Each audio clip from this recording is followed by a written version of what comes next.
I want to talk to you today about something that really blights the working life and the quality of life of so many nurses. Now, I'm coming to you from the perspective of a nurse who works in mental health, but I'm pretty sure that this is true for all aspects of nursing, and indeed pretty much all aspects of care altogether. It's the idea of unrealistic expectations, where people will expect us to fix, to solve health problems, be they mental health or otherwise, that may have taken years, decades even, to develop. And they expect us to fix them within a matter of weeks or even days. And if we don't, then we're considered to be a failure. People will try to make us feel guilty. They'll even threaten us.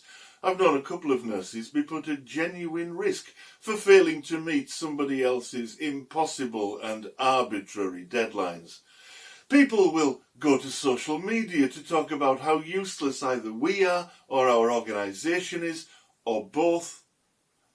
And what's worse, some of us actually start to agree with them. We start to believe that, yes, we should have been able to do better. We should have sorted this out. But realistically, that's just not possible. And we don't need to feel guilty for being unable to do what's not within our power as human beings.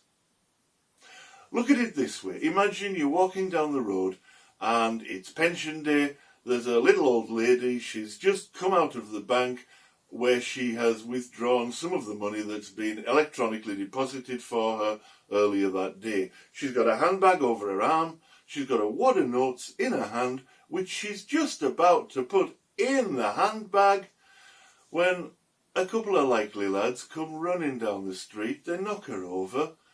They take the money. One of them stamps on her head for good measure. You're about 50 yards away. What will you do? Will you walk across to the other side of the road? No, of course you won't, because you're a nurse, and what brought you into this profession is the attempt to help. So you rush up to this elderly lady who's lying there in a pool of her own blood. You shout for someone else to call an ambulance, which they do. But while that ambulance is on its way, this little old lady, who has, as far as you know, has done nothing to hurt anyone, dies from a catastrophic head injury in your arms, bleeding all over your new jeans.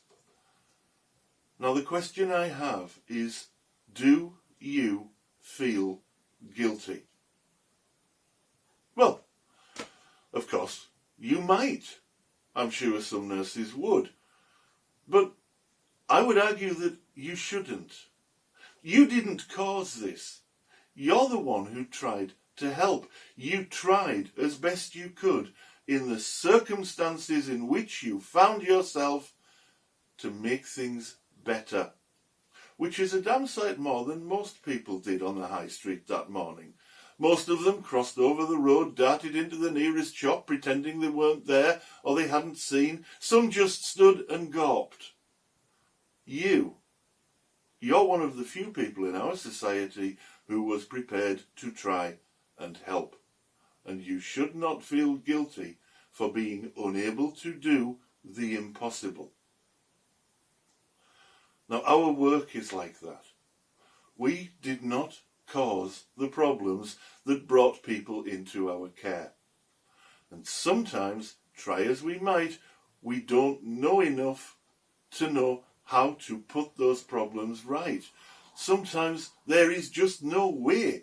But as a society, we're learning all the time. What that means is that we don't know today what we will know tomorrow.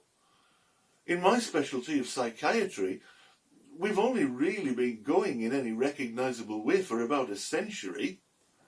We've got so much to learn. We do not know how to do everything. And if I fail to meet somebody else's arbitrary deadline, someone who probably has absolutely no understanding of the task involved, of its complexities, or of the time it's likely to take, if indeed it's possible to achieve, I do not need to feel guilty, and neither do you.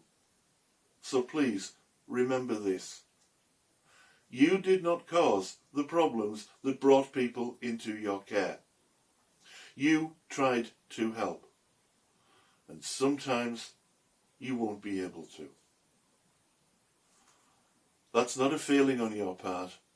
That's the reality of nursing, and to a large extent, the reality of the human condition.